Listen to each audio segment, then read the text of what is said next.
Control میں ہونا چاہیے، آپ کے دل کو صاف ہونا چاہیے. یہ باتیں آپ نے اپنے مریضوں کو بتانی ہوتی ہیں، لیکن ہم نکل پڑتے ہیں فوری اینجیوپلاسٹی اور بائی پاس کی طرف، کہ جس کا مقصد صرف علامات کو کنٹرول کرنا ہے. ان پروسیجرز کی وجہ سے زندگی کے دن نہیں بڑھتے. میں ہر پروگرام میں یہ بات آپ سب لوگوں کو بتاتا رہتا ہوں کہ اینجیوپلاسٹی سے یا بائی پاس آپریشن سے زندگی کے دن نہیں بڑھتے. میرے پاس جب لوگ آتے ہیں کہ بتائیں ہم بائی پاس آپریشن کروائیں یا نہ کروائیں، تو اس دوران ایک صاحب کہتے ہیں کہ آپ یہ کہتے ہیں کہ بائی پاس آپریشن نہ کروائیں اور آپ اس کے مخالف ہیں، جبکہ میرے چاچا جی نے آج سے 20 سال پہلے بائی پاس آپریشن کروایا تھا اور وہ آج تک زندہ ہیں. میں ان لوگوں سے یہ کہتا ہوں، میں نے کب کہا کہ میں بائی پاس آپریشن کا مخالف ہوں؟ میں نے یہ کب کہا کہ میں سٹینٹ ڈالنے کے مخالف ہوں؟ ہمارا کام یہ سٹینٹ ڈالنا ہے، ہمارا کام ہی اینجیوپلاسٹی کرنا ہے، ہمارا کام ہی بائی پاس آپریشن ریکمینڈ کرنا ہے. لیکن صرف میں یہ کہتا ہوں کہ ہم ان لوگوں میں بائی پاس آپریشن کریں، ہم ان لوگوں میں اینجیوپلاسٹی کریں، ہم ان لوگوں میں سٹینٹ ڈالیں جن کو واقعی ضرورت ہے. اور یہ کانسیپٹ کہ بائی پاس آپریشن کے بعد ہماری زندگی کے دن بڑھ جائیں گے، یہ غلط ہے. میں نے ان صاحب سے کہا کہ اگر آپ کے چاچا جی کا بائی پاس آپریشن 20 سال پہلے نہ ہوتا، وہ آج بھی زندہ ہوتے. بائی پاس آپریشن کا تعلق زندگی سے نہیں ہے. اللہ تعالیٰ نے قرآن کریم میں کہا ہے کہ کوئی بھی شخص اس دنیا میں نہ اپنے وقت سے پہلے آ سکتا ہے اور نہ اپنے وقت سے پہلے جا سکتا ہے لمحہ بھر. یہ جو موت کا خوف ہے نا، کہ ہمارا بائی پاس آپریشن اگر نہ ہوا، ہماری اینجیوپلاسٹی نہ ہوئی، ہماری سٹینڈ نہ ڈلے تو ہم مر جائیں گے، یہ غلط ہے. یاد رکھیے، بائی پاس آپریشن کے بعد یا اینجیوپلاسٹی کے بعد ہارٹ اٹیک کے امکانات ختم نہیں ہو جاتے. اینجیوپلاسٹی کے بعد یا بائی پاس آپریشن کے بعد بھی امکان ہوتا ہے اموات کا. کبھی بھی یہ نہیں ہوتا کہ ان پروسیجرز کو کروانے کے بعد ہمیں ایک لمبی عمر عطا ہو جائے گی. نو، تعلق ہی نہیں ہے ان پروسیجرز کا زندگی کے ساتھ.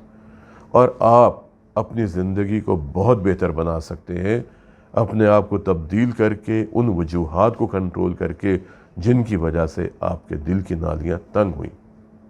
میرے مریض جو آج 25 سال کے بعد بھی زندہ ہیں.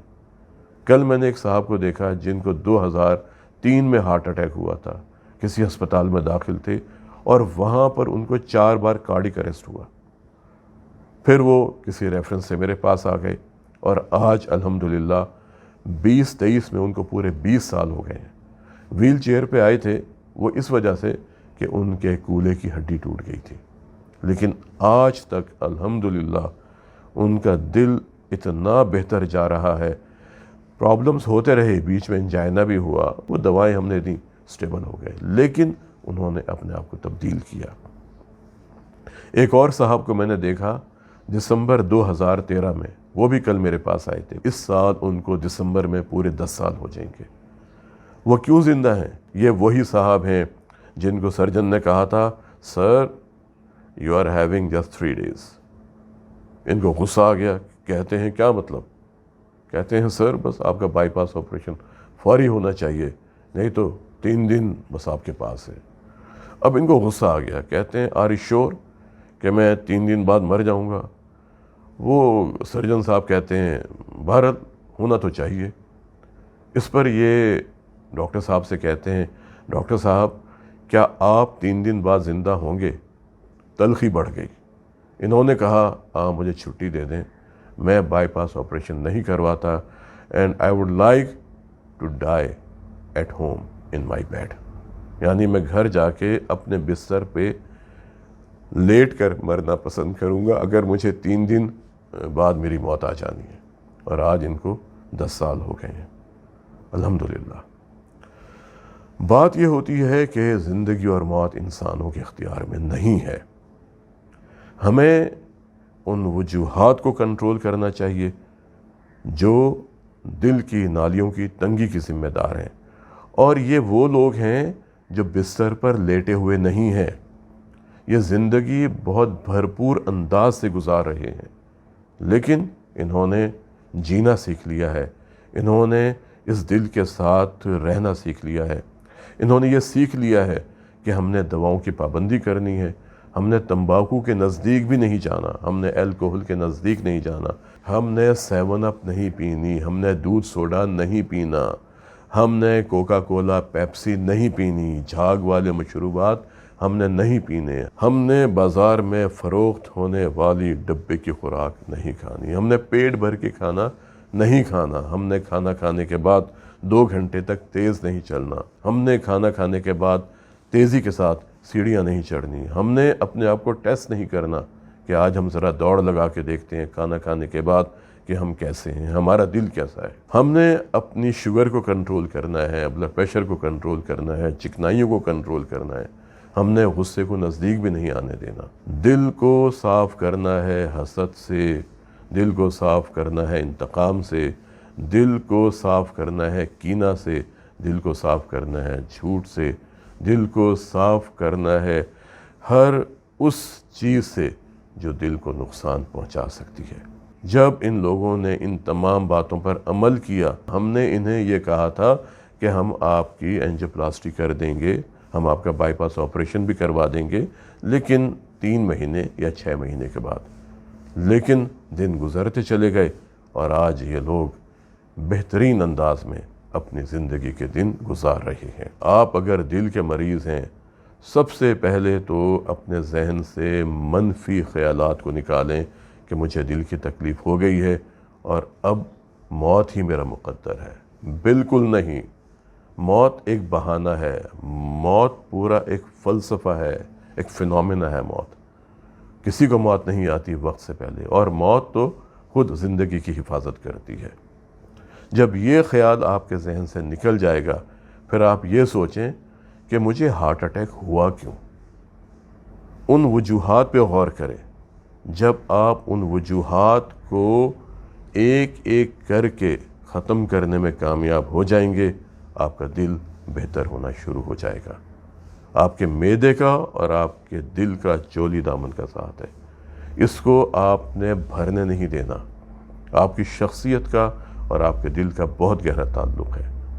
آپ کی خوراک آپ کے معدے پر اثر انداز تو ہوتی ہی ہے، ساتھ ہی آپ کے دل پر بھی اثر انداز ہوتی ہے۔ آپ کا شوگر لیول، آپ کا بلڈ پریشر لیول، آپ کے خون میں چکنائیاں کتنی ہیں، آپ کی پوری شخصیت کس طرح ہے، آپ کا وزن کتنا ہے، اور پھر تمباکو، الکوہل، شیشہ، چرس، یہ تمام چیزیں جو میں روزانہ سنتا ہوں اپنے مریضوں سے، آئس، پھر انرجی ڈرنکس، پھر یہ سافٹ ڈرنکس، ان سب کا جب استعمال ہم بند کر دیں گے، جنک فوڈ بند کر دیں گے، تو آپ دیکھیں گے کہ کتنی تیزی کے ساتھ دل کے امراض کی شرح میں کمی آتی ہے۔ آج کے لیے اتنا ہی، ملتے ہیں کسی اگلے پروگرام میں ایک نئے ٹاپک کے ساتھ۔ اپنا اور اپنے خاندان کے افراد کے دل کی صحت کا بہت خیال کریں اور کوشش کریں کہ زندہ رہیں ایک مضبوط، صحت مند اور توانا دل کے ساتھ۔ السلام علیکم۔